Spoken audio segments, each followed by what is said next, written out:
Welcome to the Michigan UFO Sightings and Paranormal Encounters podcast, where we explore the unexplained and mysterious phenomena that have occurred throughout the state of Michigan and beyond.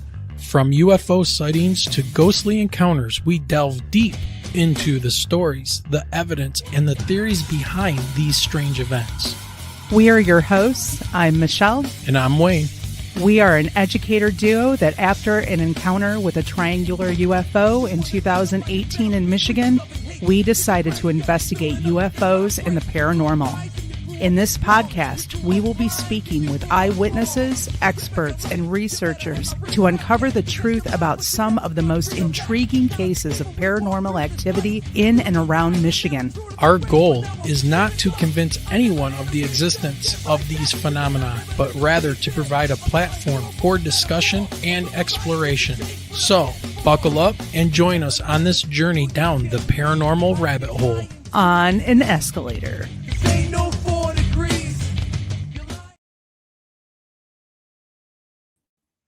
Hey, hello, people of Earth. And that's how we start things tonight. That's it. It is Monday, not Sunday. It is Monday, the 1st of September, 2025, and we're broadcasting from our secret bunker deep within the shadow of the great Motor City, Detroit, Michigan. And tonight, we're talking full disclosure at the government level with our special guest once again. And the guy who knows it all, really, and has been digging into this, and I can't think of a better person to have on, is Stephen Bassett. So we're not going to waste any time. We're going to jump right into this. Michelle, tell us about his background. Go. Well, Stephen Bassett has spoken to audiences in 20 countries about the political implications of UAP ET phenomena and disclosure, the formal confirmation by heads of state of an extraterrestrial presence engaging the human race. He is co-founder of the Hollywood Disclosure Alliance and executive director of Paradigm Research Group, a nonprofit providing education, consulting, analysis, and political activism for a post-disclosure world. His advocacy work has been well covered by national and international media, including CNN, Fox News, MSNBC, Washington Post, and the New York Times. Bassett has appeared in many documentary films, and his lectures and interviews are well represented on YouTube. In 2013, PRG organized and conducted a citizen hearing on disclosure at the National Press Club in Washington. In November of 2014, PRG launched a 2-year political initiative out of Washington, D.C. that injected the ET issue into the 2016 presidential campaign. In December of 2023, Steve co-founded the Hollywood Disclosure Alliance in Los Angeles, a new media-centric organization aiming to align those working within the UAP ET research arena with writers, directors, producers working across every facet of the global entertainment industry. PRG is presently working to help bring about ever more comprehensive congressional hearings in the U.S. House and Senate for a growing list of UAP witnesses. And we need it.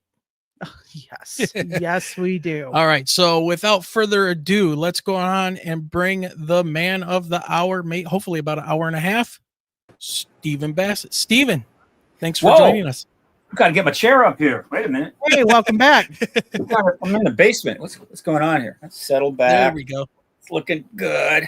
All right, Michelle, those aliens behind you, they're a little scary. That's what Wayne said too. Yeah, they're scarier than he my said guy. that they creep him out. Yeah. I wouldn't want them to show up in my room. Now, Wayne, you're alien, no big deal. Tell them to drop by anytime. Yeah, he doesn't even have a mouth. I mean, I can't really see one, so it's fine. Hey, that could be an asset. Okay, right. Well, Stephen, things seem to be getting very busy right now around this UAP UFO disclosure thing. A lot of people out there high up now talking about this. So how are things? First of all, how are you? We haven't talked in a while. It's good seeing you. You look good, very just dapper and ready to go. I know you've been traveling. So how are you? But how are things looking from your perspective on all of this stuff? Yeah, sure. I look fabulous on the outside, but inside, And I'm telling you, You're even better, right? It's a nightmare in there. These are complicated times, and I got way too much time on my hands, so I'm paying attention to way too much. Probably should go to Aruba for a couple of months, but there's no way. Something could break at any moment. We are at a very clear inflection point starting on September 2, which, if I'm not mistaken, is Tomorrow. after tomorrow. Yeah. Is it tomorrow? It's tomorrow. Okay. Yes. Yeah. And a lot went into getting to this point. A lot has happened, but overall, things tend to build on what's come before, and that's the way you want things to go. Even if it's slow, you'll take it, right? As long as you're moving toward the finish line. You don't have to be sprinting. One step will get you there at a time. So in spite of all the chaos going on in the world and in the country and in Washington, D.C., where I happen to be sitting right now, we've had a steady progress forward championed by some very determined people, most of which are of a Republican persuasion, but there are a number, of course, that are also Democrats. It's a bipartisan process, which is one of the reasons it keeps moving forward, right? Yep. Because partisan stuff goes like this. I want to go here, and the other side says, no, you don't, right? Or the other side says, I want to go here, and the other side says, no, you don't. But in a bipartisan process, you get to go together, right? And that's what's happening. So here's what's on the table. It's a very nice menu. Tomorrow, starting tomorrow, and through the rest of the week, I don't think it'll take longer than that. The Senate of the United States of America is going to vote on the third resubmission of essentially the very same UAP Disclosure Act. The one that was introduced in 23, kind of cut in half, introduced last year as an amendment, had to pull it because it was blocked. They're bringing it back a third time. It is the total package. Essentially everything you need in the bill to responsibly bring forward everything, eventually everything the government has in its secret files, secret bases, secret everything. That bill takes care of in a responsible way. How it's going to be done, the checks, the balances, review panel, all of this stuff. That's all we need. That's basically it. You could tweak it a little bit, but overall, that's the thing we've been waiting for. The legislation. We had not had a piece of legislation in the history of the issue until 2020, and it went active in 21. So 2020, right? That's 73 years. No legislation, and then we've had one after another. We've had four now. Okay, so the UAP Disclosure Act, and by the way, Disclosure Act. Now, I think Schumer and Rounds probably were using disclosure in this case in the what we'll call the revealing process, though I know they are aware that disclosure is a big term out in our world, our territory, has been for some time. Maybe not the disclosure that I use, which is a capital D proper noun, which refers not to the revealing. Well, it's a revealing, but a specific confirmation from the head of state, which would be the president, that whatever the wording is, we're not alone. Okay? That will be, as far as I can tell, the most profound moment in the history of the human race. Could be surpassed going forward because the future looks very interesting. And that's disclosure. Now, but because it's part of the name of the act, it is a capital D. So I'm going to take half, right? I think I'm going to think that Chuck and Mike were going, all right, little paean to the early movement, and then a little something for Steve. Capital D disclosure. I define it. It's my definition. You want another definition? Tough. So that is going to take place this week. Next week, very shortly thereafter, probably next week, the bill is going to be taken up by the House. But unlike previously, I believe, it will have a sponsor, which means that the bill is going to be submitted for a vote or consideration to vote with a sponsor. Now, why does this matter? The way it works, if you got a bill you'd like to have the House vote on, right? Yeah, you got to run it by the Speaker of the House. And if the Speaker of the House doesn't like it, it's like, we're not going to vote on it. So it works, okay? Grease some palms. Now, if the bill has a sponsor, that's helpful. right? If it has 10 sponsors, that's very helpful. If the sponsor is of the same party as the speaker, that's helpful. And so whether or not other sponsors join Congressman Burleson, who's agreed to sponsor this and has announced it publicly, there's a chance it might be passed. What would that mean? Well, first of all, if they pass it, like with the Senate, though people generally don't follow the Senate vote, that you can find it, right? Every single member of the House, and we're talking now 435 people, have got to do a up or down vote. And it will be publicly watched, literally, as it happens. And it's in the public domain. That's another level of commitment. And so that could very well happen. And if they pass it, since it's been passed in the Senate, I think it goes directly to the president for consideration. Possibly not to be signed till later in the year because it's for the next year NDAA, but at some point it's going to be signed. And we will have the legislation needed to really get the disclosure, small d process going. Now, the first bill was cut in half, but that half still had some aspects of moving forward, and stuff has been coming out, not a lot. It's been brought over to the archive, and it's actually accumulating in the UAP archive at the National Archives. There is a UAP archive now. Yeah, it took 70-some years to get it. And so it's kind of happening, but I assure you there's nothing going over there that's going to rock your world. And so that would be happening in the second week. Now, in the meantime, on September the 9th, which would be in the second week, we will have the third, what I call full robust hearing on this subject. There have been another 4 or 5 that were sort of hearings. Somebody came in, testified to somebody in the House, somebody in the Senate, maybe under oath, maybe not. So they're sort of hearings, but we've had 2 serious hearings. That was Grush, and then that was the November 23rd hearing last year with Elizondo and Gold and Gallaudet and Schellenberger. All right. Well, we're going to have one on the 9th. Now, here's the other thing you need to know. Not surprisingly, the process of getting to disclosure in terms of legislation, in terms of hearings, is not simple. Even relatively prosaic matters can still end up in an elaborating maze to try to get there. The legislation process is not for the weak of heart. And so it's complicated, right? So here's the thing. This is a little of the history that's telling you where it landed, and it's good. It's good history. Okay, so the House subcommittee is where the action begins, with the hearing, of course, of Grush. And what led to that hearing was the fact that certain members of the Oversight Committee, who were also on the subcommittee, just grabbed the issue, and ran with it. And the first one really was Burchett, very conservative Republican from Tennessee.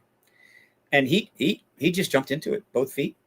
I actually talked to him in the airport once and thanked him for what he was doing. He said he was going to take me to lunch. It hadn't happened yet, but it's all right. It's all right. So he's saying this is real. They're here. We have the tech, and he's doing it on News Nation and Fox News. Okay, so this is significant. See, that's disclosure for me. I've seen the craft. We've had. No, he didn't say that. He did not say that. I'm saying that. Oh, you've seen the craft. Okay. Yeah, we've had our experience, and sure. All the people we've talked to over the last 5 years. I'm convinced 100%. It's a done deal. What disclosure for me is I want them to admit, capital D disclosure equals they have, and we were lucky enough to get recovered craft, and we've been using that tech. That's what I want told to me. I don't, everything else I've had, the stories and our experience and other people's experiences and stuff. It's like, it's a done deal, guys. I mean, just people at the top have to come out and not think of it from a national security standpoint and the next big weapon, but where can we go with this tech? I mean, where can we go with the new technology and things? It doesn't have to be an F-47 or whatever, and drones and all of this stuff. What else can it be? Sure. And that's for me. I mean, especially with the people we've had on recently who've had or they still have the alien. I don't want to say alien. The metal of off-Earth creation. Let's put it that way. It's gone through all the test stress. It's been to Battelle, it's been Elizondo, and Puthoff have had it, and they've done all their tests on it. Ron James has it, and he's doing a documentary on it coming out soon. They have the metal. It was dropped by a craft over their house, and they recovered it. Mm-hmm. And they have it, and they tested it right on TV. There was a TV show, 2013, about it.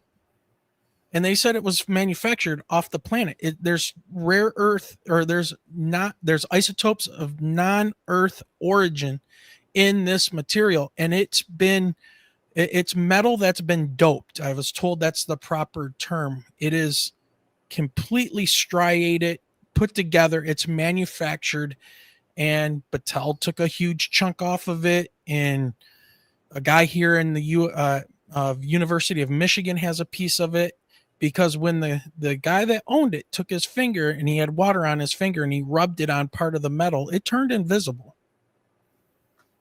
And that's 100%. And I think, what do you say? Gillibrand was given a piece of it by Ron James, the filmmaker for MUFON. And so for me, that's the nail in the coffin. That's it. I mean, and they've had this since he received it 2005 or 2006. Yeah. That they've had this material. That's what I want them to admit. They've had this material and they sent it off. They've been backwards engineering it. And now we've got ridiculous amount of technology. And I'm sorry, I needed to throw that out there, because we're very excited that we were able to have these people on our podcast and come on our show who had these experiences. And he's sent me pretty much everything. I have the reports from the metallurgist. I have the emails from Elizondo introducing this guy to Arrow and his family to Arrow. It's the real deal. We've had a crazy month and a half. That's why I wanted you to come on here, because it has been so crazy with the amount of stuff that has been thrown at us from everybody. I was like, we got to get Stephen on here, because he's down there. He's in the trenches with those people that now have pieces of this metal that have been tested, and the isotopes are not from this planet. So, not in the trenches with them. There are some people in the trenches, but I'm not down with any of them. I'm standing on the top of the edge of the trench, looking down, trying to see what's going on. Let me provide some perspective. Remember, I'm an activist, not a researcher. Right. I'm not a journalist, and I'm not a witness. All three of those individuals who want to engage this issue and come forward, they have protocols they have to follow. If you're a journalist, you've got protocols you have to follow. And if you're a researcher, there's protocols. If you want to present stuff, you have to present it in a certain way. Otherwise, people just put it off to the side. And if you're a witness, particularly if you're a government type witness, you have a number of protocols you have to follow to not get in trouble. I don't have any protocols. I'm an activist. In other words, I don't know how old you are, but there was a movie long ago. It's famous for the line, "We don't need no stinking batches."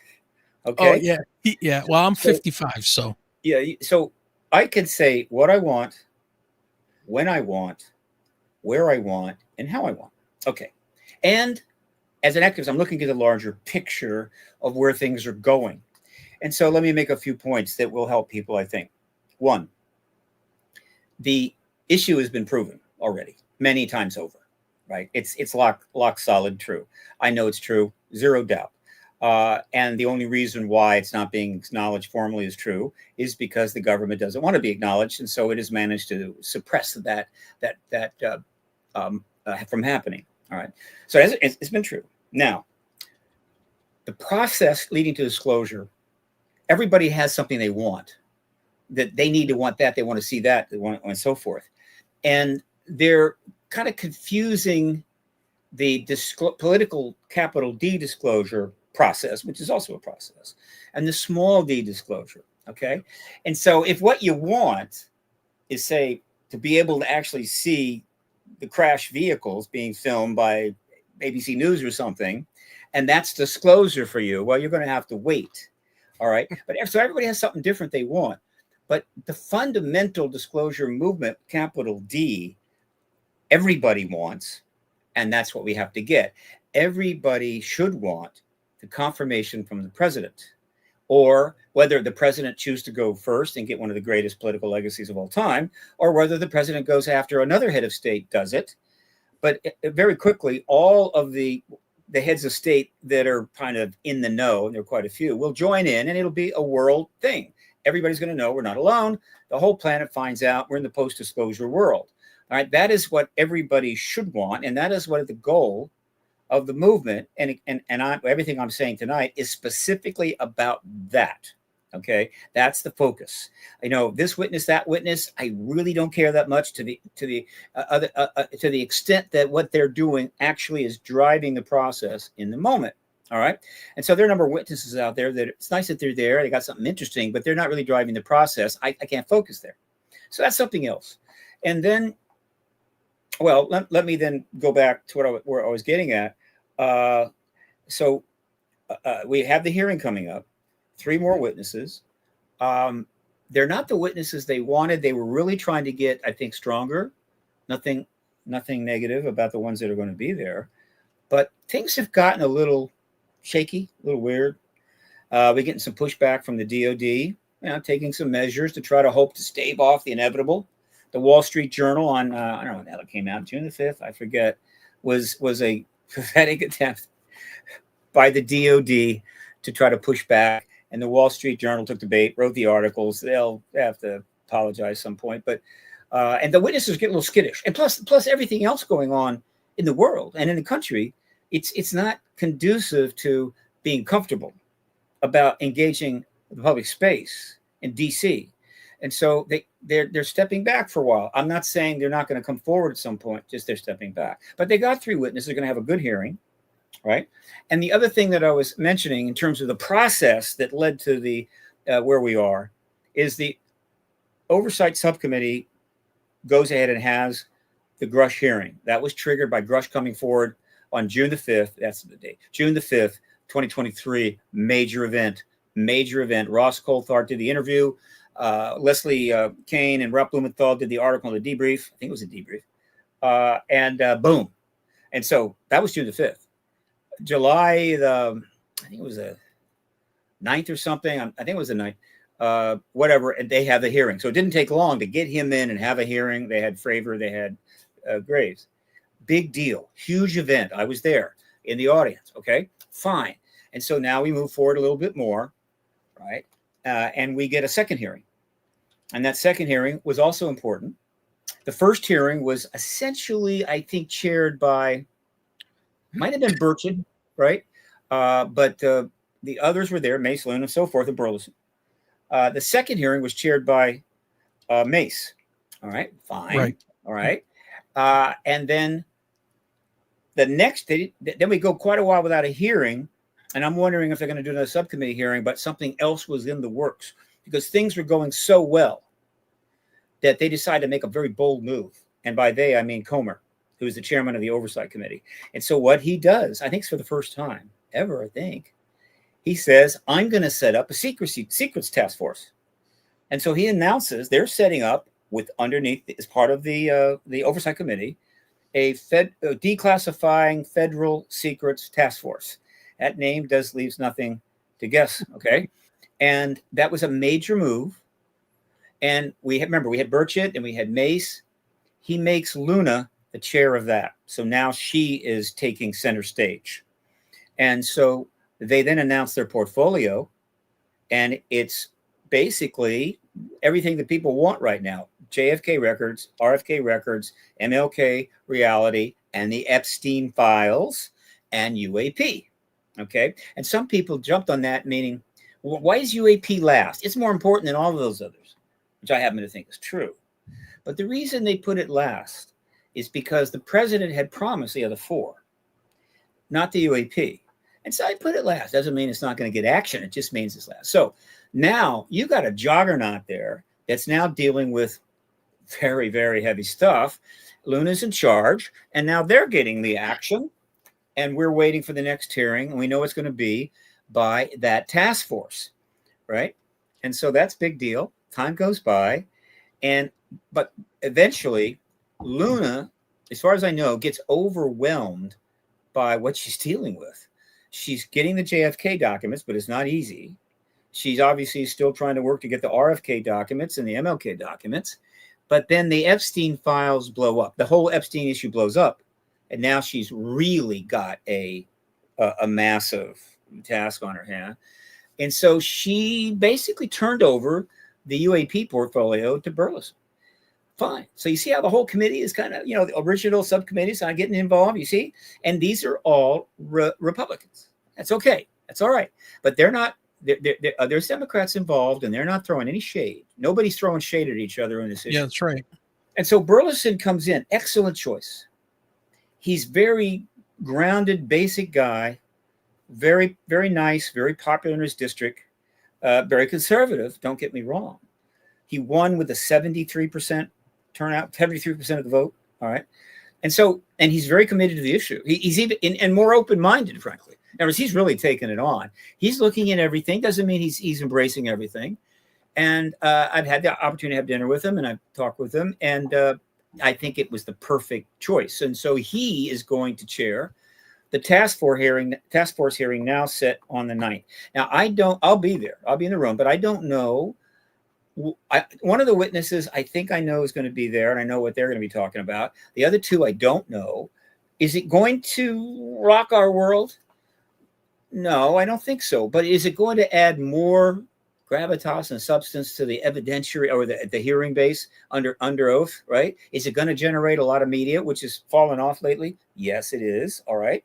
It's going to take us further down the road. And it's happening exactly between the two things where the one bill is getting voted on the Senate, and we may see the other bill voted in the House. And so what I'm trying to say is by mid-September, we could be in a whole different place. It's looking very, very promising, and that is what we can look forward to. So I'll take a moment here and let you go, and then I got some other things to go to.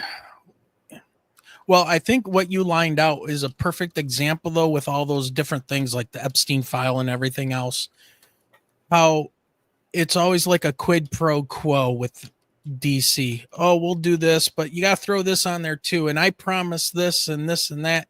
It just can't be one thing. Like, can we just get somebody to work just on disclosure with no hangups, no nothing, just dig in there? And I know Burchett is interested in it because of the money situation. Where'd all this dark money go?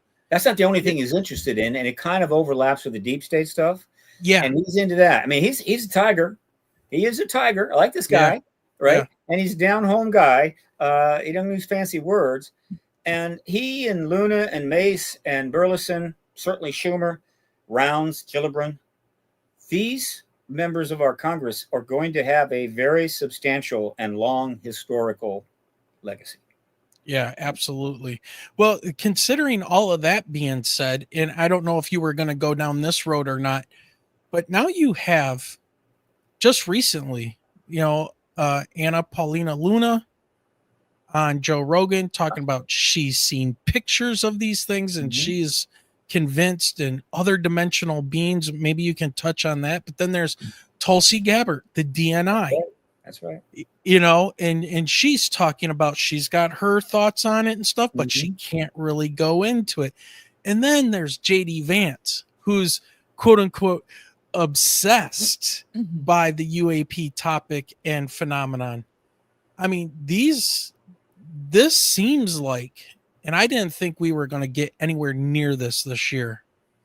But when you look at the group of people, and just like you said, Burleson and all of these other guys, it just really seems like we're really going to get somewhere this time. We are. We're all going to get somewhere. And I think it's going to be out of this world, no pun intended. But you brought up an area that I've gotten into big time. I've been talking about this at length. It's getting pretty strong reaction, a lot of views. I'm trying to be very careful. Okay. But I'm serious. Okay, I'm very serious. So I'm Okay. now going to give you a scenario which I happen to believe is very substantive and well supported. And I will preface this by saying you might be a little twitchy when you listen to people talking about anything political and you're looking for that partisan angle. I'm not partisan here. I'm gonna be telling you something in a very nonpartisan way. And if you detect So a anything trigger partisan, warning is what you're telling me. yeah, it's a warning. Okay, so here is something that I have come to conclude, not out of thin air. And I'm gonna keep repeating this because eventually I hope it gets to the White House. Whatever. Anyway, so we're in the new. This is the first year of the new administration. The first term of the president, the issue came up a few times. It was known that Don Jr. was interested. That's right. There was rumors he'd gotten a briefing, maybe a little briefing, something like that. Nothing huge, but still, it was kind of in play. But there was a lot of other things going on, and ultimately, not much happened. Now Biden comes in, and well, it's like a sudden change. And while the issue made progress, there was virtually nothing that I could see connected really to the White House and the president, nothing of significance. And so we just moved forward. We're making progress. Now, the president returns, our current president returns to office. And he's had 4 more years after leaving office, free to do whatever the hell he wants, meet with whoever he wants or whatever. And if he wanted to kind of look into the issue, look into the UAP stuff, what's going on there, what's happening. And of course, he's seeing things happening, right? So he's seeing Grush come forward, but he's not having to deal with it as president. He's just watching it. So he's probably talking to some people. Lord knows how many discussions happened in those 4 years where this topic could have been brought up. Okay, fine. So, but now he's about to take office again, second time. Big deal. Inauguration was, as always, on January the 20th. And leading up to that, something happened which really got my attention. What was that? It was this. His son, Don Jr., has a podcast. It's called Triggered. It's good. He's a good podcaster. Knows what he's doing. Of course, he's been in the public arena forever. No big deal. Got a substantial following, obviously. Plus, his father promotes his podcast, right? Sure. That doesn't hurt because his father has a very big following. And so 5 days before the inauguration of his father, he chooses to bring on Ross Coulthart and Louis Elizondo for the whole 2 hours to talk about what? You know what? And I knew instantly that is not an accident. It's not like he booked them, a year and a half ago before his father even won the election or something, right? And it just turned out that they were booked just before the inauguration. Who could have thought? No, it had to be deliberate. Why? Well, if you're going to make a move on something of this magnitude, it would be helpful to know where the people are. What would they think about it?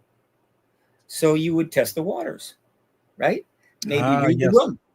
And the beauty of a podcast is, one, it's not official. All right. And of course, he's not president yet, so it's definitely not official, but it's not official. And it airs. And then there's comments. You can read the comments.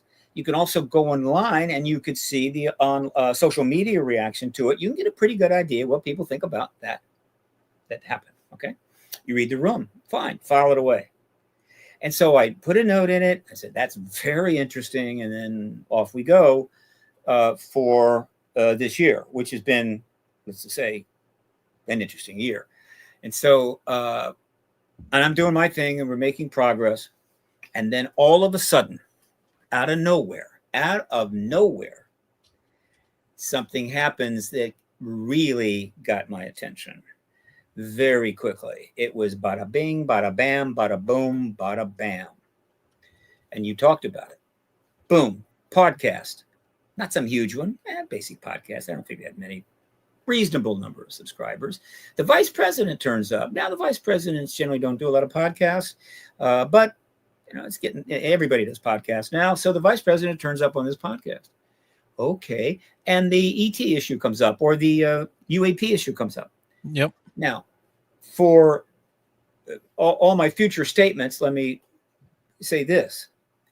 And this is true of everything that happened during the Clinton campaign for the presidency in 2016. Okay, when you or your husband, you or the or your former president husband or your top aide or whatever the hell, or a vice president or whatever, goes on something like that. I'm not talking 60 Minutes. I'm not talking ABC News on Sunday. I'm talking a podcast. If you don't want something to come up, it doesn't come up. And if you want it to come up, it comes up. That's the way it is. Okay, right? So they're not really journalists, right? They're podcasters, whatever the hell that means. So he allowed it to come up, and he speaks to it. A little thing here, a little thing there. And I'm going, well, that's interesting. And then he says this.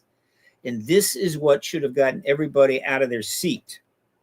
The vice president of the United States does something no other vice president has done, no other president has done, and says, I'm obsessed with UFOs, not technologically advanced, not what I am obsessed, not UAPs, UFOs. And I'm going, hello. Okay, so fine. And that generates a whole bunch of articles. They're all up on my print media archive at paradigmresearchgroup.org. Go find it, print media archive. It's boom, just all these articles. Okay, fine. I'm loving it. I'm putting all those in there. A few days go by. And the director of national intelligence, fairly important job, it's pretty high up there. It's cabinet level. It's way up there. Goes on a talk show. I mean, a podcast, rather. Not a huge one, not a famous one, but a podcast. A couple of nice ladies there chatting. Tulsi Gabbard. And she lets the subject come up. And it comes up. And she speaks about it, little here, little there. Nothing really that grabs you, but she's not blowing it away. That's for sure. She's saying some things which indicate clearly she's aware, she's paying attention, maybe dealing with it. And I noted that. All right. That was pretty significant. And then, okay, about 6 days later, the ball really drops. And that's when Paulina Luna, who was part of the subcommittee hearings, who eventually becomes chairman of the Secrets Task Force, which indicated that the JFK, RFK, MLK, Epstein stuff was kind of, they're working on that. She's already assigned the UAP stuff really to Burleson.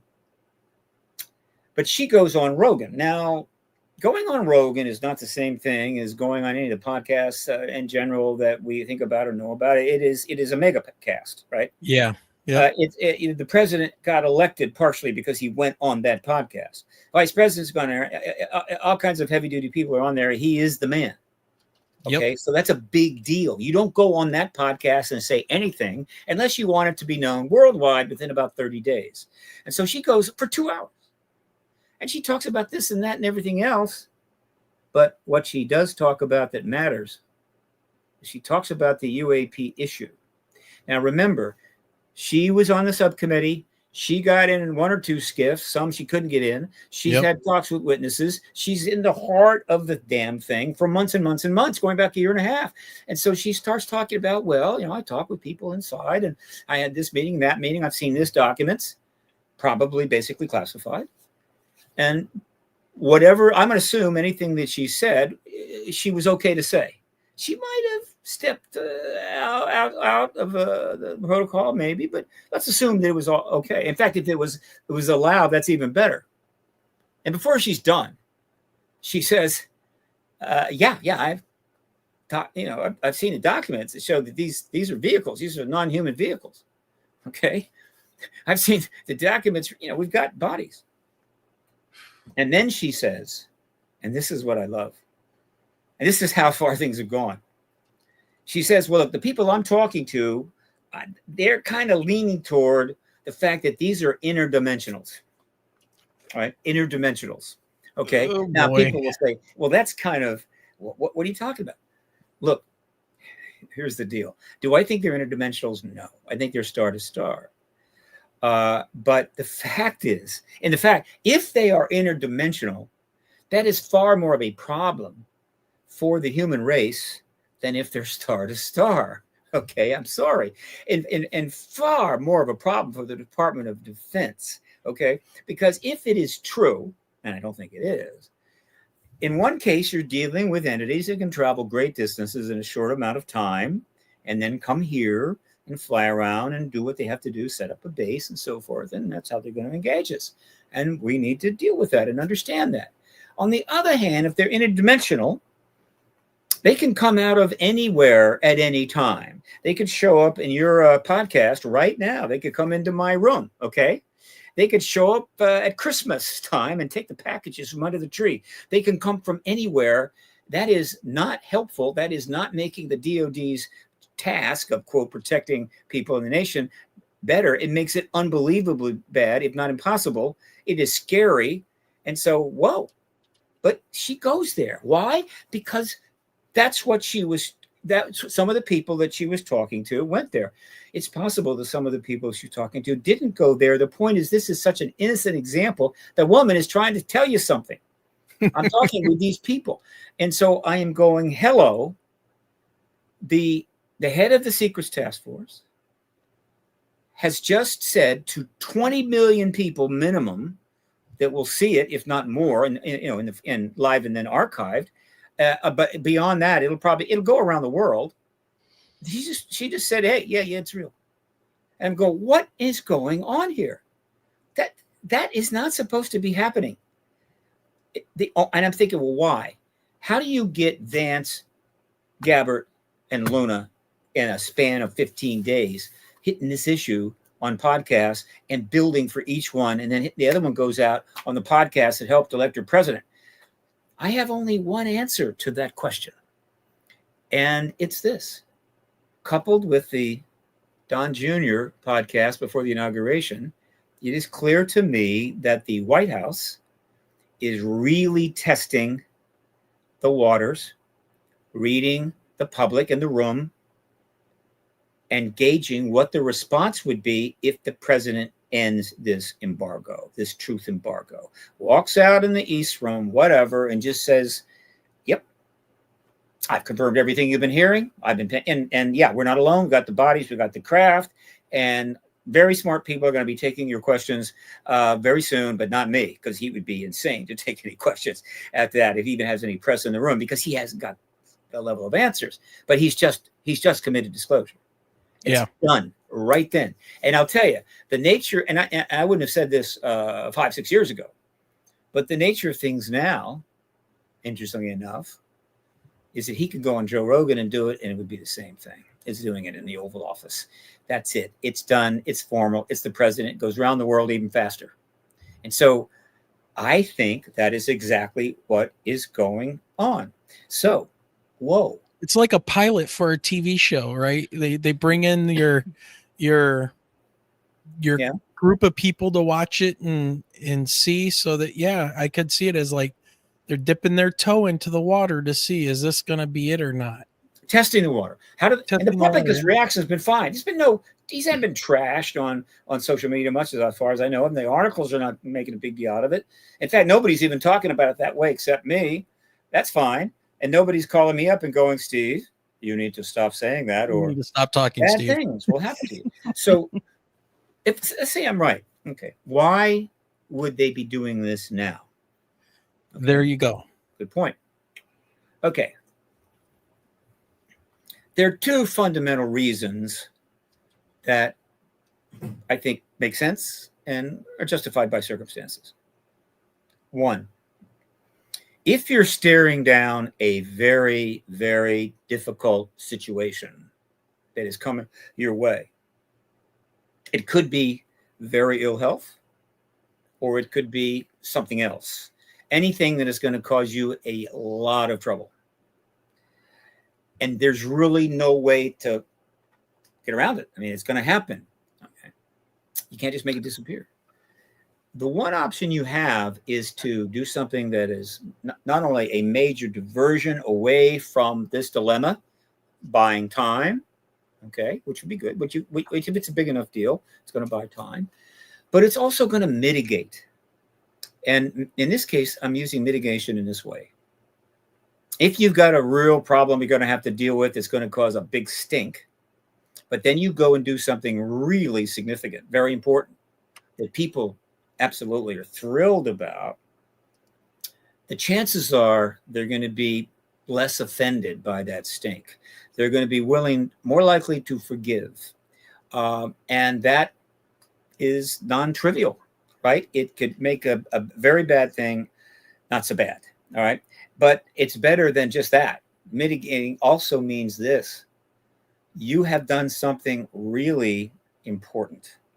In this case, extraordinary. Something that no head of state, including 13 other presidents, was willing to do, both Democrat and Republican. Nobody could do it. For whatever reason, couldn't do it. And you did. You ended the truth embargo and took the world into the post-disclosure era. You've just done one of the most important things a politician has ever done. It's an unbelievable political legacy, almost a guaranteed Nobel Prize. I'm serious. It's a guaranteed Nobel Prize. All right. Yep. And no matter what happens after that, you will always have that.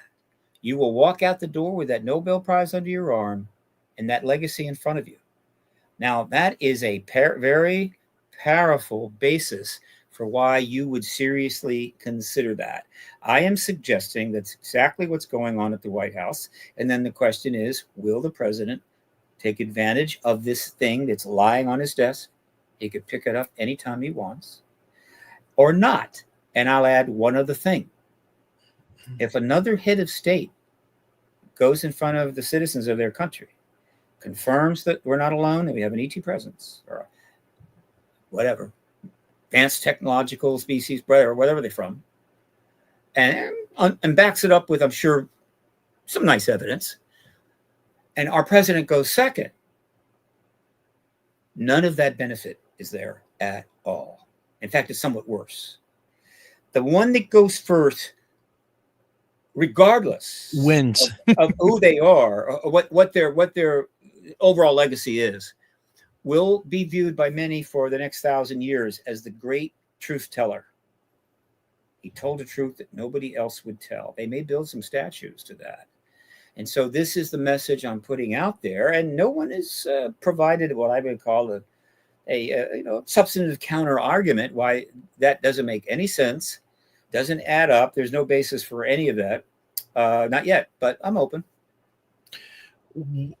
Okay, so there's always a lot of talk about false flags and all this kind of stuff that's going on. Mm-hmm. Right now, we're seeing these strange earthquake swarms that are starting to happen on the planet. Multiple earthquakes in places that generally don't get earthquakes. But we have one thing that I wanted to throw at you, that when you're talking about putting this out there to maybe cover things up or possible false flag, and I've heard people call it this 3-eye atlas thing that they're not really sure what it is. Could this thing be the impetus for the current president, regardless of who it is, Trump, whoever, coming forward and saying, because this thing, from all the scientists I've seen and talked to and listened to, they are confused as hell. It's giving off CO2. There's no iron in it. It has some strange dust clouds surrounding it. They don't know what the hell this is. Could this be the thing that they want to put disclosure out there for and go, guys, this is something from another planet? Well, let me just say this.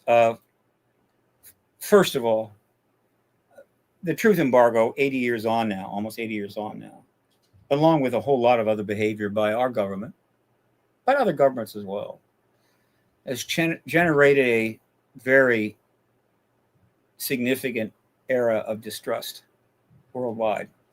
And I think the level of distrust and lack of confidence in the government by the American people is at a high watermark. It's just nobody wants to believe anything. And of course, with respect to this issue, they keep denying it in the face of obvious truths. And so everybody's kind of irritated. And so absent disclosure and starting to get some truth out, you're left on your own to kind of examine whatever the hell's going on. And since you haven't really, you don't, unless you got a lot of money to start up a major research organization or what have you, and overcome and get the funding You can't get to the bottom of it. And so absent truth theory reigns. Okay. Absent truth theory reigns. And so everything that happens, and a lot of stuff has happened, is dealt with that way by the general public. This AI, I'm sorry, it's what the name of it again is? 3i Atlas. Yeah, great name, but I love this name, 3i Atlas. Yep. It is a transient object from outside of our solar system. Okay, so right away, it's not surprising at all that anything it does or anything it's composed of is not necessarily like some of the things that are in our solar system. It's another solar system. All right, so that doesn't motivate me much. But given the huge interest in the ET subject now, and a lot of people do believe they're from other stars, it's getting a lot of attention. That's okay. No problem. In fact, while I'm not on board with the attention, what the conclusions, the point is that all the attention it is getting reflects the fact that huge numbers of people are very much attuned to the idea we're not alone. There's stuff out there, and let's check this out, right? And so that's reflective of that we're winning, right? We're making progress, huge progress. So let me finish. Yeah, so go ahead. Here's what I think is going to happen. A lot of money's going to be made. A lot of podcasts are going to happen. A lot of articles going to be written, and it's going to be cool, and it's going to be interesting and entertaining. And that object is simply going to go right on through. It's going to pass. It's going to do exactly what its orbit says, and it's going to leave and go away. And everybody's going to go, well, there you go. That said, if that object starts to slow down without a gravitational basis for that, if it starts to make a change of turns, right, without a gravitational explanation for that, then we are going to have a very interesting holiday season this year. Well, I believe you when you say that we've made progress. However, I have to throw something at you from a friend of ours. I don't know if you're familiar with Raymond Szymanski, the author and researcher out of Wright-Patterson. He wrote the books Swamp Gas My Ass. And I know the name, but it's been a long time since I've heard it. Yeah, he's now a friend of ours, and we've had him on the podcast multiple times. And he sent me a message and said that he couldn't be here tonight to ask you this question, but he wanted me to ask it for him. So here's what he says. Can you pose this to Mr. Bassett for me? Over the last several months, I have asked the audience at my presentations how many of them have read any of the ODNI UAP reports. Out of 1,000 people, only a couple of dozen had ever even heard of those reports, and only about a handful actually read them. My impression is that the public really doesn't care about disclosure. What kind of impression is Mr. Bassett getting about disclosure from the public at large, and what are his sources for that data? And I've got a theory about that myself, but I'll let you take the floor. Well, trying to judge the public awareness of this issue, which has been polled to death, and the polls keep getting better and better and better. We need a new poll, by the way, with the right questions. Somebody call me that is a real polling organization. Just don't get a couple of interns to tell you the questions. I'll give you the right questions. If the measure of the level of interest is based upon who has read the ODNI reports, that is not a particularly good test. It's like trying to test how much people care about general relativity by asking anybody who has read most of Einstein's original papers. That's right. That's right. That's right. And see, to me, what I was thinking was, well, the reason that people are there at your presentations about the UFOs in 1966 and at other times here in Michigan is because they're already convinced. What do they care what the ODNI reports say? No. The interest, you measure the interest by polling people. Are you aware? What do you think? And the level of awareness, the number of people that absolutely believe it's real is over 50. I think even that it's, I think that they're actually ET or non-human craft is almost at 50. I think the number of people that believe the government's not telling the truth has always been in the low 90%. And some of these are worldwide polls. So I can assure you, and the fact that we've had 600 movies with ETs in them of some kind, or 600, many of which are the highest grossing movies ever that have been seen hundreds of billions of times in total views. The idea of non-humans out there is universally known. All right. So again, and then the number of people that are engaged in this issue that are following it, it's a pretty sizable thing. But you see, the truth is not a democratic process. You don't get to a truth by taking a vote. And if 51% of the people say it's true, it's true. No. If it's true, maybe only 1/10% of the people know about it. It's still true. But that's not where we're at. The public awareness is high. The amount of research is massive. And so I'm not worried about any confusion if this is finally confirmed. So I appreciate the gentleman's thinking on that, but I take a broad perspective on this. I try to view the big picture. I step back so I can see as much as possible. Not granular, but general. If you get into a particular area, you pick a spot, you can get a number of conclusions. But if you look at the broad picture, you get out of 30,000 feet. Disclosure is inevitable. We're making more progress than ever. And so just get ready. It's been delayed repeatedly. It's been interfered with. Absolutely. I have always tried to project possibilities. I never say it's going to happen on a certain date. If I even allude it might be a certain year, that's really a mistake. But I get razzed about that quite a bit. I get it. If you tell a reporter it could happen, they're going to say it is going to happen because that gets more readership. Okay. But right now we have a huge body of information about the process itself. We know which politicians are involved. We know the acts that are being put forward. We know what they've said on podcasts and to interviews. We have over 8,000 articles, public mainstream articles since 2017. I got them on my website. Go read all 8,000. It's not like we're operating a vacuum here. And of those 8,000 articles, you'll be lucky if you can find 1 out of 200 that's kind of a skeptical piece. They don't even, the skeptics are there, but they've pretty much been resigned to the social media, X, where, because more and more, if you write a skeptical article, a lot of places just don't want to bother to publish it because they just say, nah, I'm sorry, we've moved on from that. But the internet will be the last refuge of the skeptics. Nothing wrong with that. I have no problem with skeptics per se. But let's just say that the skepticism on this issue, going all the way back to the beginning, has not been of the highest quality. Yeah. So with your involvement in like podcasts like ours and in other shows out there, kind of on the smaller side and stuff, not Joe Rogan or Danny Jones or any of these guys, but what is your sense of if disclosure was to happen before the end of this year and Trump makes the announcement or Vance comes out, let's say something's going on with Trump, there's possible illnesses, whatever. Vance comes forward and says, this is it, guys. We're announcing that we are not alone for real. It's here.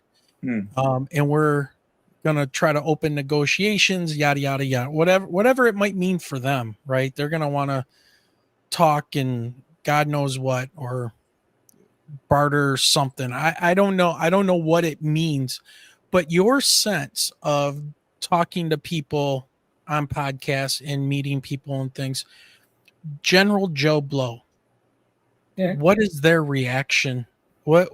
How is their life going to change? Do you think they just continue on, or are you going to have people with like existential life crises? What do you see? These days, you don't need an existential life crisis to freak out. I mean, everybody's got a crisis right now. I know we're both middle school teachers, so we freak out daily. Like every day. So again, there's always something causing people to freak out. That's so whatever. Another one. So what? I think the initial. Well, first of all, it better not be Vance. That would be a huge mistake. It needs to be the president. So if the president is incapacitated and he's taken over for the president, then he could do it. But then that's not good because he's usurped the president's legacy. And if I'm the president and the president's family and Vance steps in to take that legacy, I'm going to be really, really twisted up. Okay, so it's going to be. So I think initial reaction is going to be excitement. Lots of excitement. Okay, wow, finally. And then what are we going to know now? And everybody's going to be glued to their sets and watching, and the news is going to go nuts, and it'll just dominate all of the news media days, weeks, months. Okay, so you're going to have excitement. Okay, the initial reaction is going to be fear. It's going to be excitement. We've had plenty of time to be afraid. So you're not afraid by now. You're not going to get afraid just because the guy confirms what you probably already figured out. So excitement. And that will go on for a good while. The other thing that will be happening is that the disclosure process will be accelerated. If we already have a UAP Disclosure Act, well, it'll undoubtedly increase the flow in the pipeline, maybe reduce the likelihood of a postponement of something. In other words, a review panel may be less likely to postpone something because, hey, the cat's out of the bag. Let's move it on here, right? So that is the initial thing. Now, a lot of savvy people that are actualized people, always looking to what's happening next and how can I, take advantage of it, take advantage of that. People who got into crypto early, I didn't. They're going to be thinking ahead, what have you. That's fine. There's plenty of wins in the post-disclosure world. Plenty of money will change hands. Okay, I assure you. Anytime you have a paradigm shift, a lot of people can benefit. The ones that are paying attention. Will there be a lot of losers? I don't know. It's really mostly a positive thing. I don't know why someone would start losing money because we get disclosure. So the first months are going to be great. Plus, there's going to be hearings, tons of hearings. Yeah, and we're going to have interviews. Everybody is going to want to get interviewed because they don't want to be left behind. And so you won't have a problem getting an interview. Who do you want? I want the Speaker of the House. No problem. He's available. I want this scientist. I want that scientist. So you got interviews. It's dominating the news. Okay. Right. Criminals who would normally get a lot of attention are not going to get any attention at all. And they're going to be, this is not right. I'm going to go to prison for life and nobody gives a damn. I can't even get an interview here. Right. This will go on for months and months. And overall, it's going to be great. I'm going to be a very happy guy. Most of my colleagues, all of my colleagues, are going to be very happy. And we're going to enjoy. But we're also going to, because we're knowledgeable, we're going to start making moves, countless possibilities of how to engage the post-disclosure world. What I'm doing now is nothing compared to what needs to be done post-disclosure. So I have 100 more different things I might be able to do post-disclosure, and hopefully I can do something meaningful. No problem there. So we'll be doing that. Others will join in. And that's just a simple glimpse of what will be probably the most intense period in human history, affecting the most people in the shortest amount of time. Nothing in the past will even come close. And then it'll start to sort out, and we'll start to see some threads emerging from the post-disclosure era, going here, going there, and we'll start making decisions about, should we do this, should we do that, how can we take advantage of this? Some people will try to twist it around and try to, I don't know, always go to the dark side, whatever, and hopefully we'll push back against that. And it'll take at least 2 years, I think, before things settle down, which is why I think if we do have disclosure this year, that the ETs will probably go open contact with us in 2027. And that's that year has been batted around, but not on my thinking. It's for other stuff going on. There's a lot of people that are really getting worked up about 2027. Works for me. I'll take it. Well, before we let you go, I want to, do you got about 20 more minutes that you could hang out with us? This is what I do, my friend. This is my okay job. Awesome. You want to go to midnight? We'll go to midnight, whatever. We got to be up a few hours. You got a life. 4 a.m. But it's okay. It's all right to have a life. We want to field some questions from the audience. So if you guys are watching this, please make sure that you put your questions all in caps, and we will present those to Stephen. And we're going to start with this from Dorothy. in chat. She says, in what ways will humanity benefit from official disclosure? Economic, medicine, science, philosophy, religion? I guess that's a great question. I kind of had it here. So good one, Dorothy. Who benefits? You can find a benefit in almost any area of interest, inquiry, all the things that humans are concerned about and can benefit. There's a way. There's one that may be a little harder to see the benefits, and that's religion. That is one of the tougher ones to see the benefits. I think there will be, and the best I could say about that. I mean, again, all those other going to benefit. Now, if you want to go through the details, man, we could be here for the rest of the evening.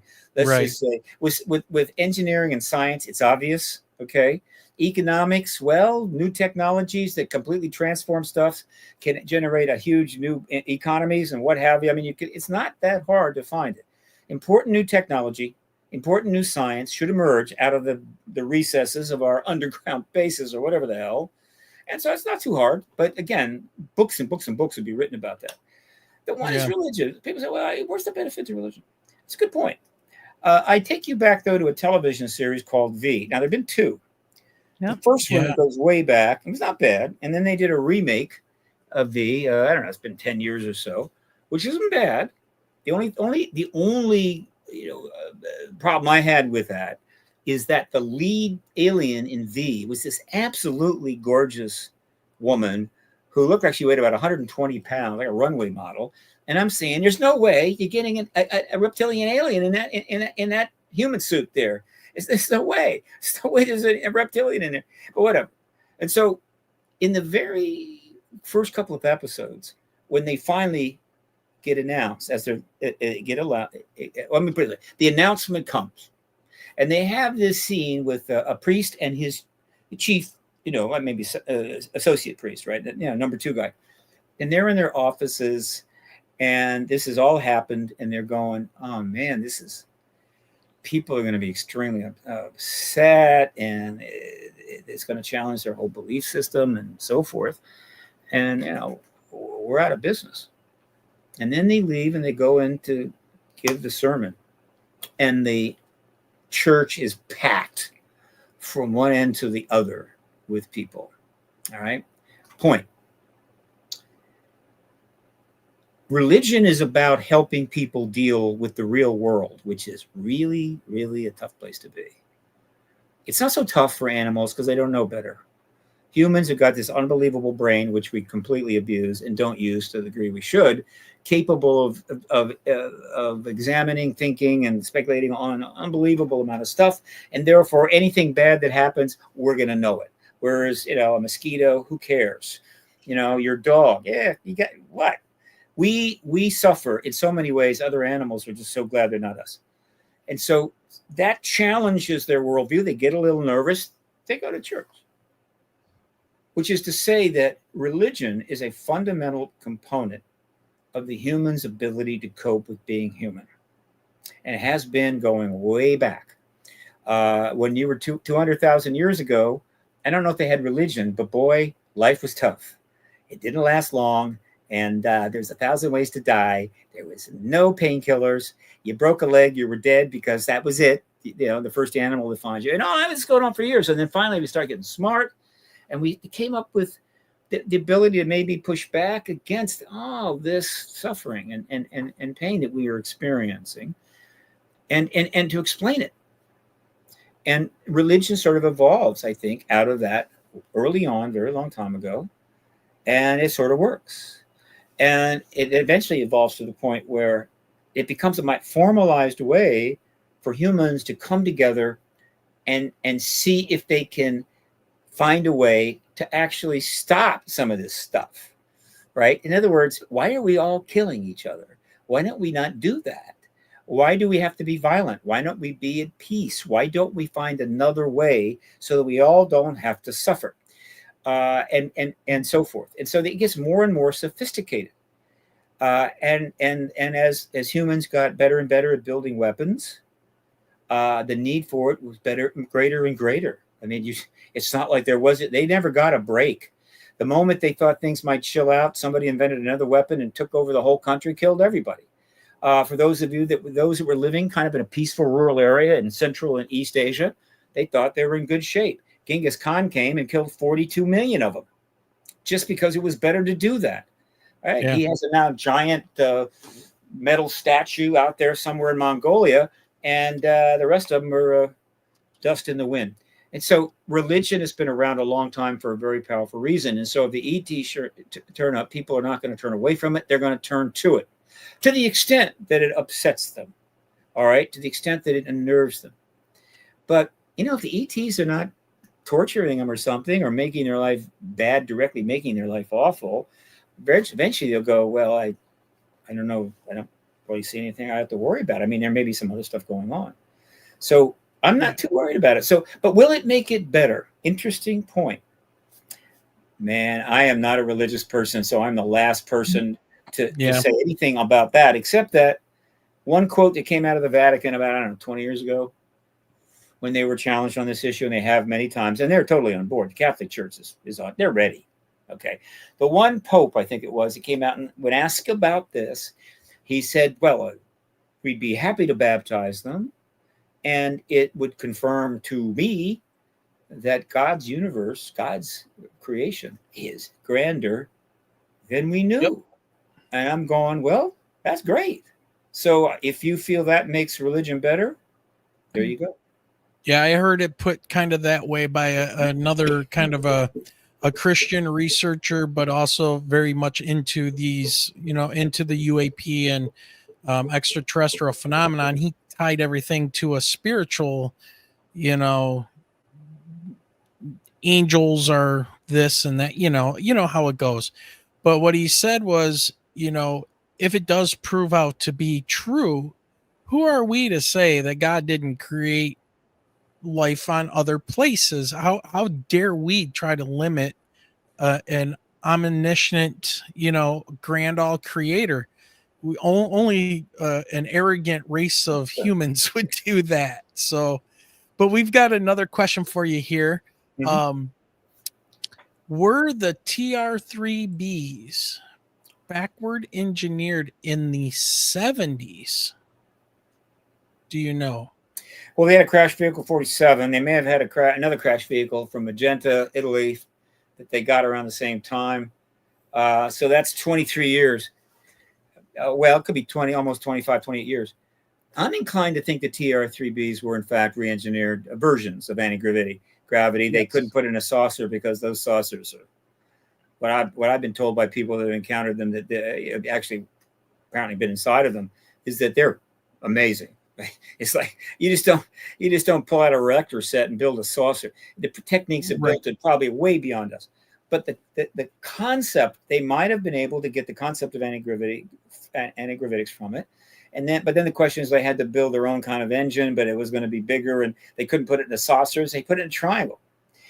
I'm thinking, I'm leaning that way. I'm dying to find out the ultimate truth. We'll probably find out post-disclosure exactly what were our vehicles, what were theirs, and after disclosure, what the hell? Why do we care?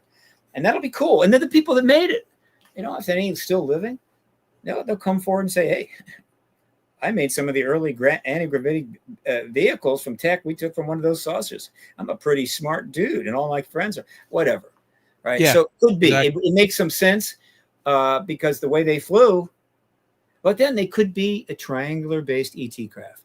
There's no way not to know. The craft of the ETs, there's some variety, so you can't be sure. Okay. All right. I've got one because I was talking about this earlier about Matt Lohmeyer in chat. Yeah. Do you believe Space Force was created in 2019 by Donald J. Trump in part to bring disclosure during his next term? Ooh. I don't think so. Everybody, they'd wanted a Space Force for a while. Space Force means more money. And of course, they are worried about space. I assure you, the basis for a war in space is right there. Okay, they've already been talking about it. Satellite killers, you name it. And so, if there hasn't been an ET anywhere, they would still have a Space Force. And Donald Trump being Donald Trump, if he wanted a Space Force, you're going to have it. Even if you didn't want it, And maybe he was somebody they went to. He said, yeah, fine. And so they did it. I do not think it was connected to a plan for disclosure. I can't rule it out, but more logically, it was kind of the standard thing. We need another force. Okay, you got it. One of the questions, we got kind of a funny question I want to end with, but on a serious note, how are things going with your Hollywood Alliance program? What has been coming of that? I totally forgot to ask you about that earlier, because I find it fascinating, the people you have involved in that. So I would want you to talk to that a little bit. Yeah, no, it's been I've had some success in a few things, but Dan Harari, a publicist based in Hollywood, approached me and had an idea, and I totally backed it. Why? Oh God, we got to do this, because I tried to do something along those lines way back in 2012. And it was called the ET Media Group.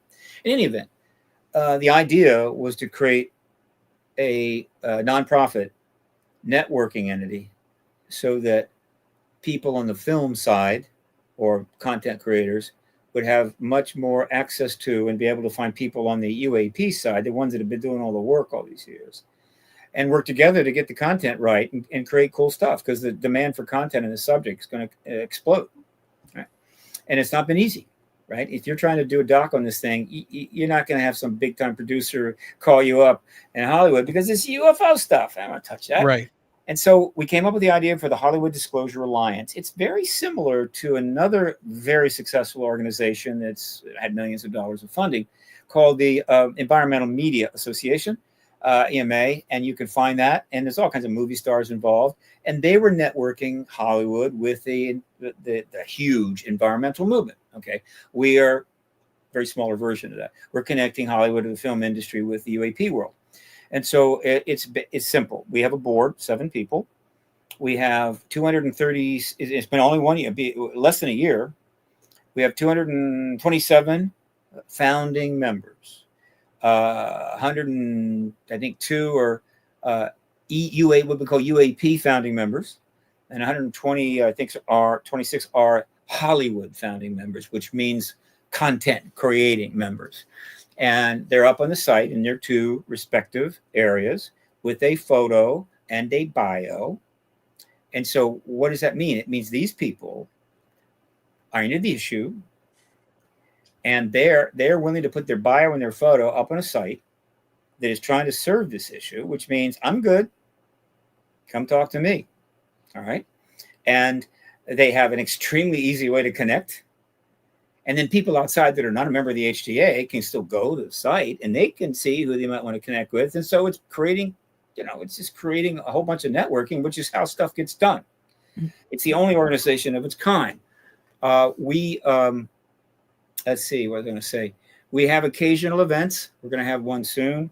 We are 501c3 nonprofit. So far, nobody with some big money has fallen in love with us. But I think we're worthy of a significant contribution. That's all right. No. We're talking UAP issue here, folks. So, but somebody could drop $50,000 on us tomorrow, given the fact that the number of millionaires floating around in Hollywood is a rather large number.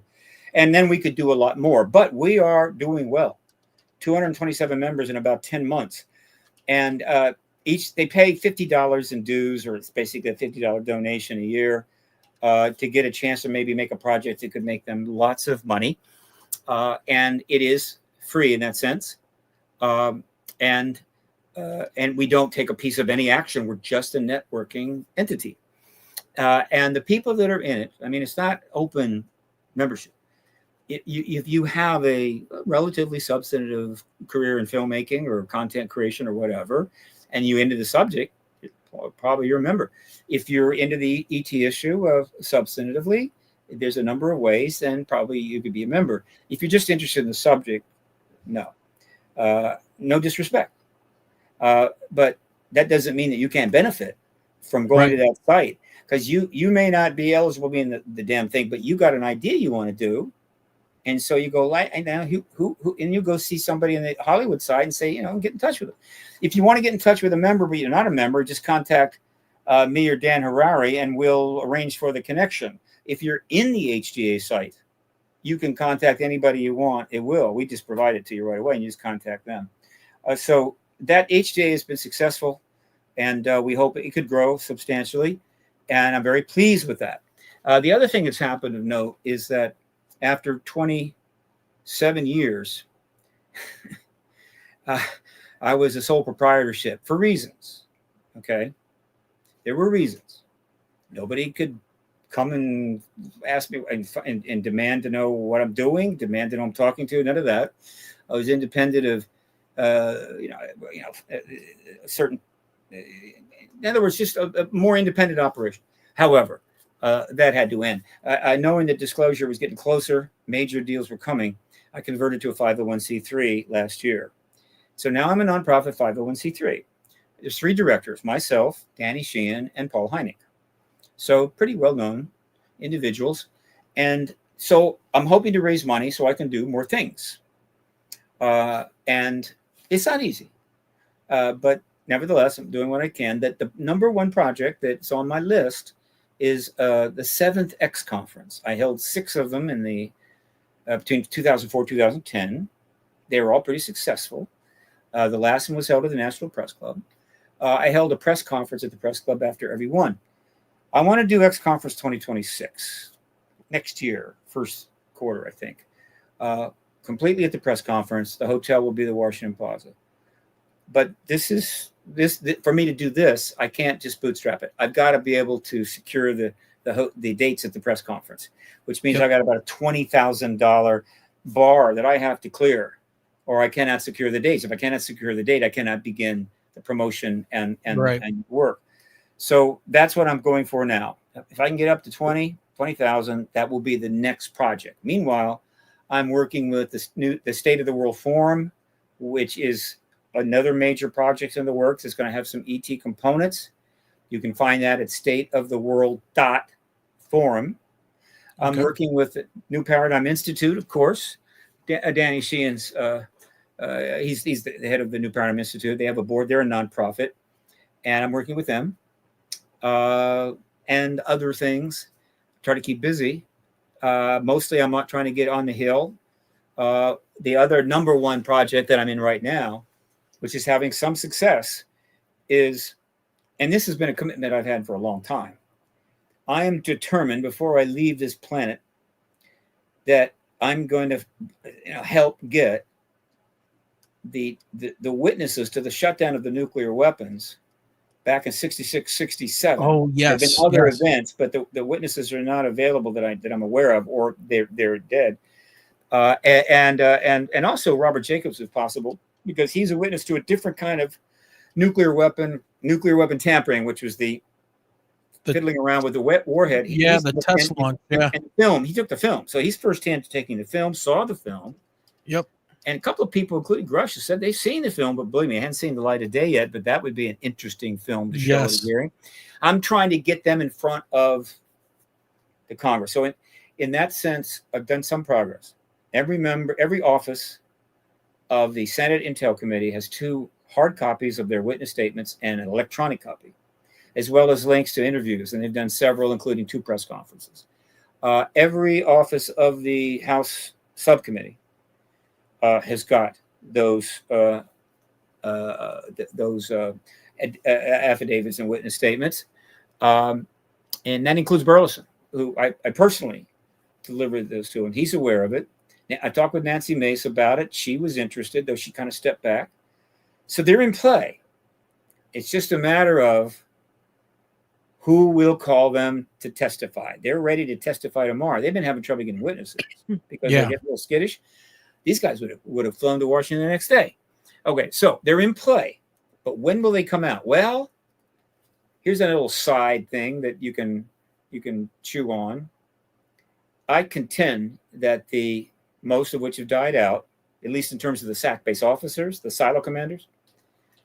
I contend that these witnesses to the shutdown of those weapons are the most significant witnesses on this issue, and the ones that the Department of Defense is absolutely terrified could ever testify under oath.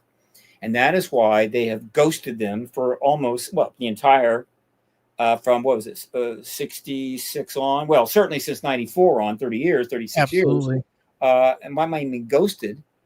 They didn't do anything to them, and they didn't try to disgrace them or anything. They just pretended they didn't exist. And as far as anybody was concerned, they didn't exist, and it kind of worked. But they did. Yeah, just ignore the witnesses. So they ghosted them, and they've been succeeding to kind of, but we've been moving them forward. And so they were getting really up there. And then all of a sudden, the Department of Defense made a last gasp, desperate attempt to stop the inevitable. To their disgrace, and they've had so many disgraces, it's sad. Yeah. Here's what they tried to do. They knew that Salas had been up on the Hill. They knew that the witness statements were out. I probably knew what I was doing, though they probably didn't care. He's nobody, what the hell. And so they panicked. And so, as near as I can tell, they contacted the Wall Street Journal and said, there's all this stuff going on with this issue. Would you like to come in and talk with some inside people on the subject that are knowledgeable? Give you a nice article there. And so the Wall Street Journal, of course, they said absolutely. And so they sent 2 national security reporters to interview a bunch of people inside. I think they took a couple months, 2 or 3 months. And he also interviewed Bob Salas. I know that because I'm the one that gave the reporter the contact information. Ah. And so they interviewed Bob Salas. And I just forgot about it. And then not too long ago, the articles dropped, 2 of them. And the first one, boy, I'll tell you, I wouldn't want to be anybody attached to that piece. Here's what they did. The article this is Wall Street Journal, right? Big time. Of course, on the net as well. The first half of the article was a lame attempt to try to just shut a lot of stuff down, because it turns out so much of what everybody was reporting and seeing and everything else, including pilots, whatever, it was us. They weren't just mistaking something we were doing for being non-human.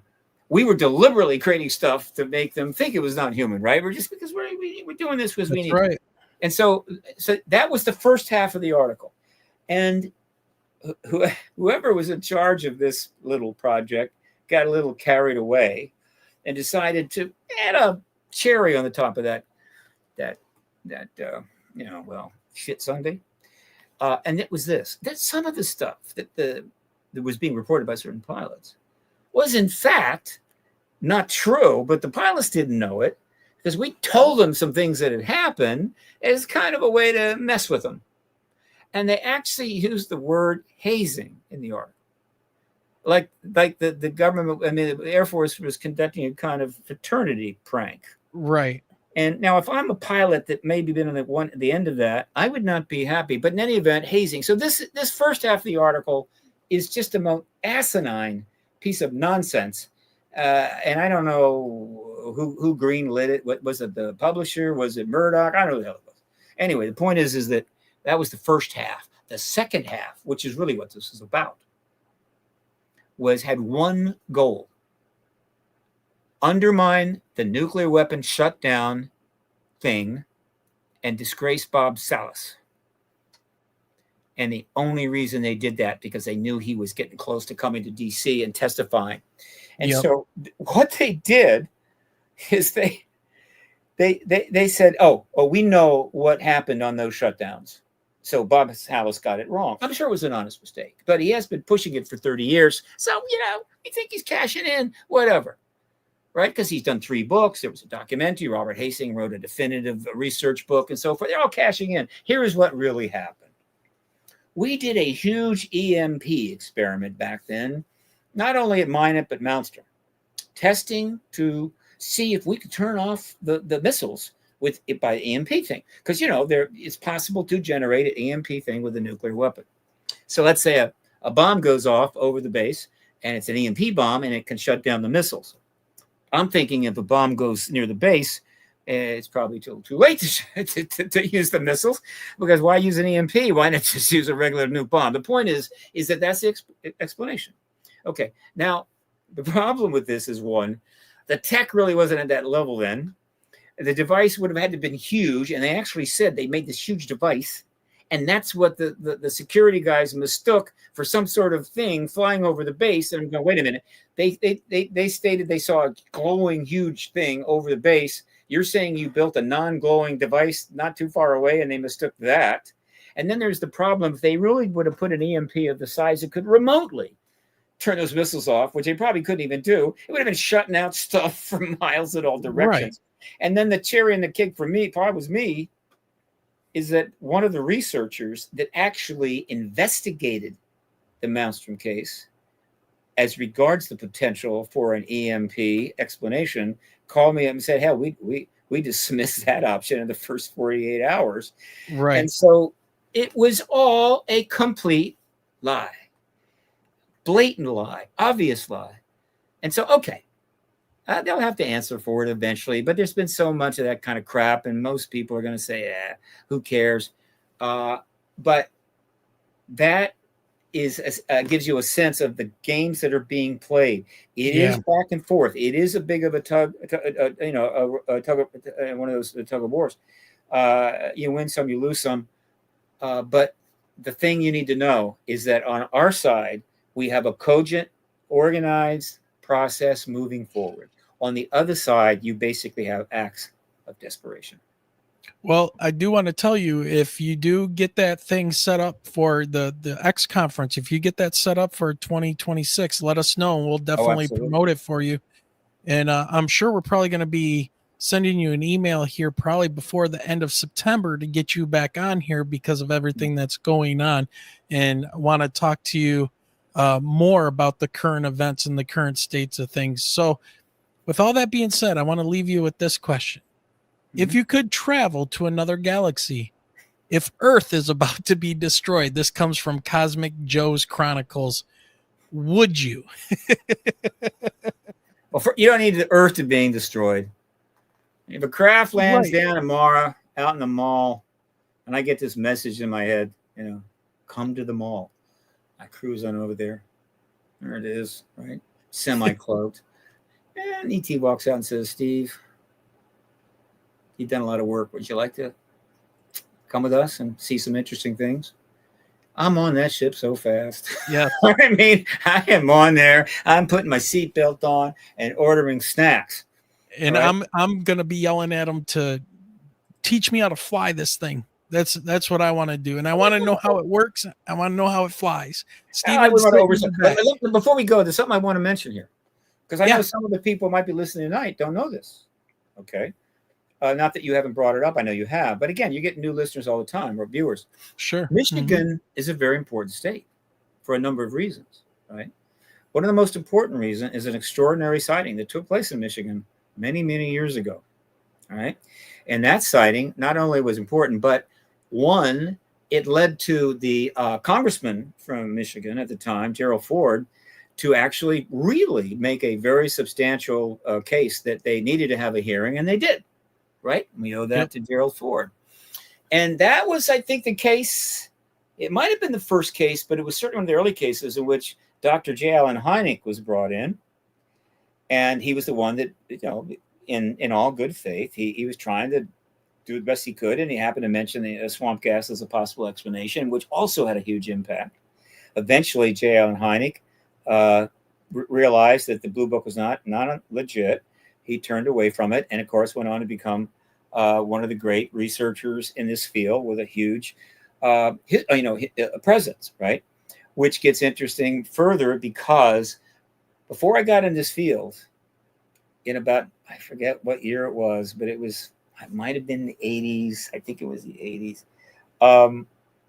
I went to my one and only MUFON lecture because I wanted to take a date to something different. And it was in Colorado. In Gun Barrel. And I went to it. This is what they were sent down. And the speaker came in and spoke. I didn't know who it was. It was J. Allen Hynek. And he gave a fine lecture, though it was clear that he was struggling a little bit, right? That it was a little hard. Whatever reason. No big deal. And then I left, not knowing that,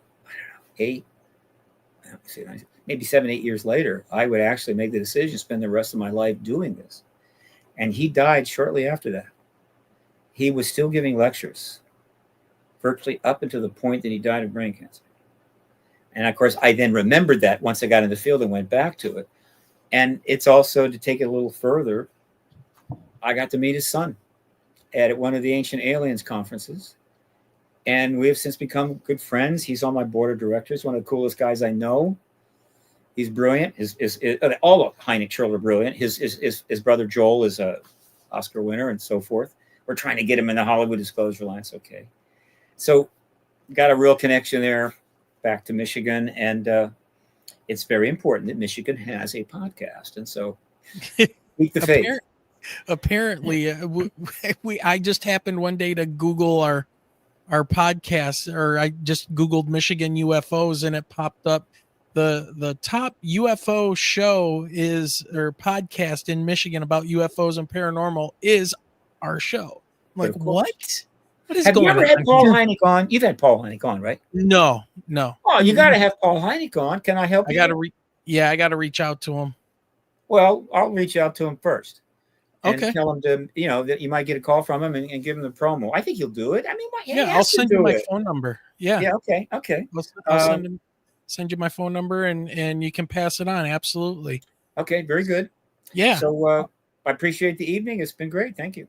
Oh, this has been awesome. And like I said, we're going to be in touch soon. I am very sure about that as we get toward the end of September. Okay. So very good. Between watching what's going on with 3i Atlas, September 9th, the meetings. Oh man. It's going on. And next time I'm on, Michelle, don't talk so much.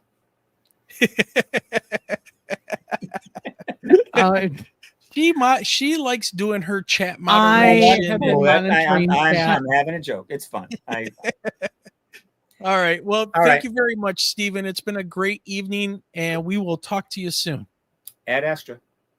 Okay. Take care. Whoop. There we go. Okay. Wow. Felt like I was getting picked on by a family member for a second. Yeah, no kidding, right?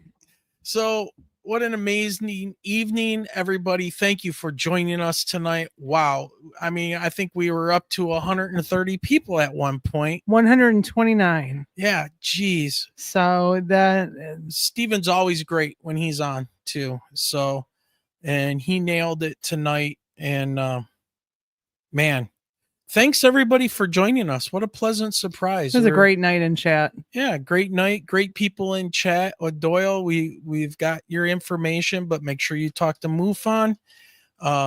You're experiencing something very interesting, and make sure you talk to them. So thanks everybody. Make sure you go and you check out Stephen's group. They're called the Paradigm Research Group, and you can find them at paradigmresearchgroup.org. And there you can get in contact with him and see all the projects and stuff that they're working on. But Michelle, do you want to tell people how to contact us?